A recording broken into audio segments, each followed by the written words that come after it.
क्या हाल चाल है भाई। जरा मानसून का बूंदाबांदी हुआ क्या? अभी तो मानसून आया नहीं है, प्री मानसून।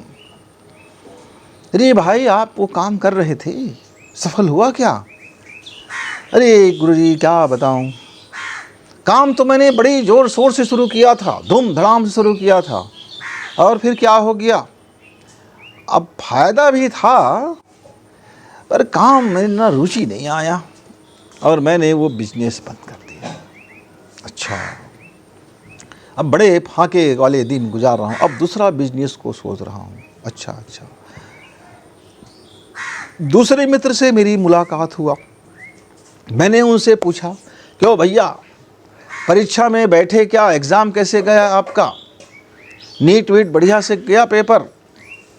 आप IIT बनना चाहते थे, एग्ज़ाम अच्छा गया?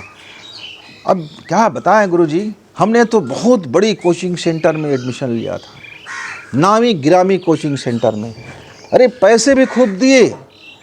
अब जब कोचिंग सेंटर में जाना हुआ ना, तो जो पढ़ाते थे टीचर्स, हम ऊब जाते थे, और इतना दबाव, इतना प्रेशर, ये पढ़ो वो पढ़ो। हम तो सोचे थे कि कोचिंग में जाएंगे, फीस पटाएंगे और हमें कुछ ऐसा शॉर्टकट मिल जाएगा जिससे हम टॉप कर देंगे और नामी गिरामी यूनिवर्सिटी में हमारा एडमिशन हो जाएगा।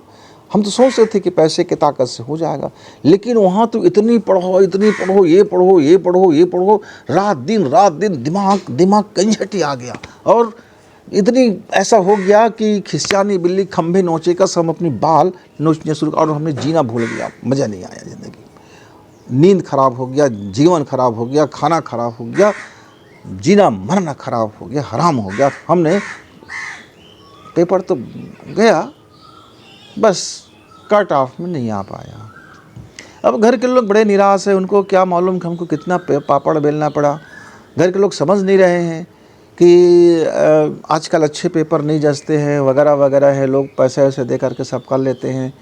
लोगों को समझ नहीं आ रहा है। अच्छा, हम ऐसे ही कई मित्रों से मुलाकात हुआ, सारे प्रतिभावान छात्र थे, बड़े नामी गिरामी बच्चे थे, कभी अच्छे थे, कई तो बड़े बड़े व्यवसाय करने वाले थे, पर सब नाकाम और फेलियर होने का आरोप किसी दूसरे के ऊपर मर रहे थे। जीवन में हताशा था, निराशा था। मित्रों, आइए चलिए इसी की एक जांच पड़ताल करते हैं, ऐसा क्यों होता है। एक छोटा सा, एक मध्यम परिवार की मैं कहानी आपको बताना चाहता हूँ। गांव का एक बच्चा था, बहुत साधारण परिवार से थे। उनके पास ज़्यादा ज़मीन का जोत नहीं था, 5 एकड़ की ज़मीन के जोत थे। कुल घर में 5-7 लोग रहते थे, यानी खाया पिया बराबर। कुछ साल में बचता नहीं था, छोटा मोटा उनका घर बन गया था। पर बच्चे ने पढ़ाई की। पढ़ाई करते करते अपने पापा से कहा कि मैं थोड़ी सी ऊंची वाली पढ़ाई कर लेना चाहता हूँ, मैं थोड़ा सा ज़्यादा पढ़ाई कर लेना चाहता हूँ। आप अपनी पैसे की जुगात और बचत आप करते रहिए और मैं मेहनत करूँगा। उसके घर ने कहा ठीक है, हम कुछ व्यवस्था कर लेते हैं। और उन्होंने उनकी पढ़ाई के लिए यूनिवर्सिटी की जो फीस है उसके लिए उन्होंने पैसा इकट्ठा करना शुरू कर दिया। पर उन्होंने कोई कोचिंग नहीं गया, कोई ट्यूशन नहीं गया, कोई कहीं नहीं गया। वो अध्ययन करते रहे और उन्होंने अपनी एग्ज़ाम फाइट किया और वो निकाल लिया। निकालने के बाद वो जो चाहते थे उस कंपनी में उसका अपना वर्क भी हो गया और आज उसके पास काफ़ी पैसा है, काफ़ी। अब लेकिन मेहनत वो आज भी करता है, खूब मेहनत करता है, कड़ी परिश्रम करता है। आज उनके पास सारे संसाधन हैं। एक दिन मुलाकात हुआ, वो अपने गांव आए हुए थे, तो हमसे उनकी मुलाकात हुआ। तो हमने पूछा, बेटा तूने तो बड़ी कामयाबी हासिल कर ली, भगवान का बड़ा आपके ऊपर कृपा है, बड़ी असीम कृपा है। तो कहा, हाँ गुरुजी, बड़े बुजुर्गों की असीम कृपा, सबकी असीम कृपा है। और सबसे बड़ी बात जो चीज़ ये है कि जो मुझे प्रीतिकर था, मैं बचपन से वो गोल तैयार किया, वो स्वप्न तैयार किया, और मैं फिजूल का कोई खर्च नहीं किया। घर वाले की मैं मूल्य समझा, उनकी मेहनत का मूल्य समझा, एक एक पैसे का मूल्य समझा, एक एक दिन का मूल्य समझा, एक एक मिनट का मूल्य समझा, अपने जीवन का मूल्य समझा, अपने जन्म का मूल्य समझा, अपना उद्देश्य का मूल्य समझा और अपने जीवन के एक एक कर्मों का मूल्य समझा। और मैं सोचा कि मैं इसको जाया ना करूँगा, मैं इसको बर्बाद नहीं करूँगा। और मैं अपने प्रीतिकर जो मेरे जॉब था, जो मेरा रुचि का विषय था, मैंने उस विषय पर मैंने अध्ययन किया और खूब गहरा अध्ययन किया। क्योंकि मेरा विषय मैं जिस काम में करता था वो मेरा प्रीतिकर था, रुचि था, मेरा प्रेम था। तो मैं उसमें कई गुना मेहनत करके भी मैं नहीं थकता था। मुझको मेहनत करने पर खुशी मिलता था। 10 घंटा 12 घंटा मैं तैयारी करता था और उठ करके जब मैं उठता था तो मेरा शरीर निढाल हो चुका होता था, लेकिन मैं खुशी से भरा होता था, आनंद से भरा होता था। मुझे कतई दुख नहीं लगता था कि मैं 10 घंटा 12 घंटा पढ़ाई कर लिया और सफल हो गया। और उन्होंने अपने मित्र की कहानी बताया। बोले मेरा मित्र तो बड़ा बुद्धिमान था, मेरे मित्र के पास पैसे भी खूब थे, उसने बड़ी बड़ी कोचिंग ज्वाइन किया, वो बड़े बड़े लोगों से बैठते थे, खूब अच्छे अच्छे खाना भी खाते थे, खूब उनके पास सुविधाएं थी। लेकिन अंततः वो क्या हो गया, वो अपना ड्रीम प्राप्त नहीं कर पाया।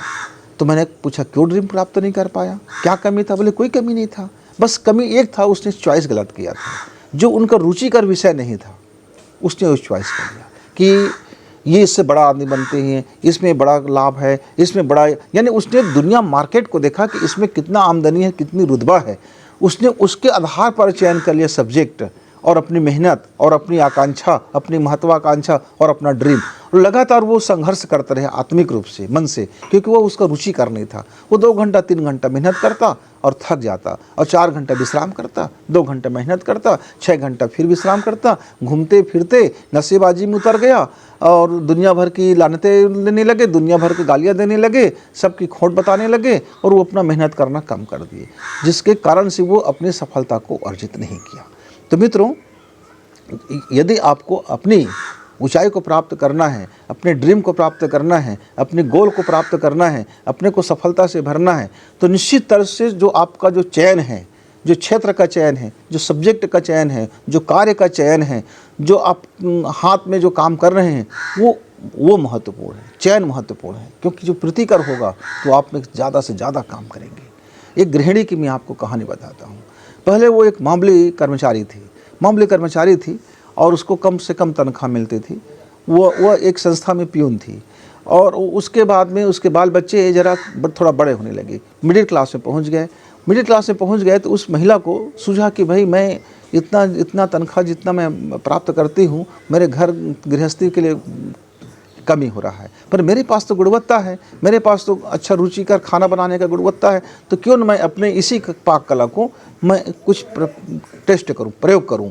और उन्होंने अपना पाक कला को धीरे धीरे करके एक दुकान डाल दिया, ऑर्डर लेने लगे, छोटे छोटे लोगों को सप्लाई करने लगे और वो कैटरिंग वाले से टाई अप कर लिया कि भैया आपको यदि कोई विशेष व्यंजन बनवाना हो किसी पार्टी वार्टी में तो मुझको ज़रूर पूछें, और मेरे हाथ का बना हुआ एक बार आप प्रयोग करके देखें। मित्रों, देखते देखते 1 साल में उस महिला के पास इतना ऑर्डर आने लगे कि उसको अपना नौकरी को छोड़ देना पड़ा, क्योंकि उसके नौकरी प्रीतिकर नहीं था, वो तो मजबूरी में किया गया था।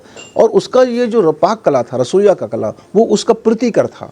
मित्र, वह 5 सालों में वो लखपति क्या करोड़पति बन गया। आज उसके घर में, आज उसके पास इतना शानदार चीज़ें हैं, इतने लोग उसकी प्रशंसा करते हैं।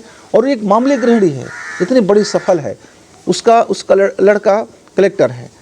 तो उसने इसकी अपनी मम्मी की कहानी बताया, कहा कि जितना मम्मी मेरा 1 माह में कमा लेती है और खुशी खुशी कमा लेती है, उसमें उतना तो मैं साल भर का मेरा कमाई नहीं होता। उसने हमको पढ़ाया लिखाया और इस योग्य बना दिया। यदि हम ईमानदारी से काम करें तो हम मम्मी जितना हम नहीं कमा सकते। हमारी तनख्वाह तो है, पर्याप्त तनख्वाह है, लेकिन ये रुचिकर विषय होने के कारण मम्मी ने छलांग लगा दी और हमने दुनिया को देखा और दुनिया के हिसाब से हम चलना शुरू किए और हमने इस पद पर पहुंचा। हमारा भी यह पद रुचिकर है। हम प्रशासनिक सेवा में आना चाहते थे और हमने पढ़ाई की और हमने सफलता अर्जित की। हमारा प्रेरणा स्रोत तो हमारी वह मामूली सी गृहिणी हमारी मम्मी है। मित्र, उस व्यक्ति ने अपनी आत्मकथा में लिखा। तो मुझे आज लगा कि मैं अपने दोस्तों के पास कुछ कहानियाँ शेयर करूँ। हो सकता है कि आपका चयन गलत होने के कारण आप रास्ता भटक गए होंगे, तो वहाँ से आप अपना डाइवर्सन कीजिए, अपने को नया रिचार्ज कीजिए। आप देखें तो सही कि आपका काम रुचिकर है कि अरुचिकर है। आपने ज़बरदस्ती यह काम कर रहे हो, मजबूरी में ढो रहे हो, मजबूरी में काम को हाथ में लिया है कि आपने ये आपका रुचिकर है, प्रीतिकर है और आपने जानबूझकर इसको चयन किया है। यदि आपने रुचिकर और प्रीतिकर विषय आपने सब्जेक्ट चयन किया है तो निश्चित तौर से आपका जीवन सफलता से भरेगा, धन से भरेगा, सुकून से भरेगा, खुशी से भरेगा, आनंद से भरेगा और आप लोगों को मुक्त कंठ से आप प्रशंसा भी करोगे। क्योंकि आपके पास खुशी होगा। और अब जिसके पास जो होगा वही देता है भाई। मेरे पास यदि दुख है तो मैं सामने जो बंदा बैठेगा वो 2 मिनट के बाद मैं अपना दुख रोना शुरू कर दूंगा।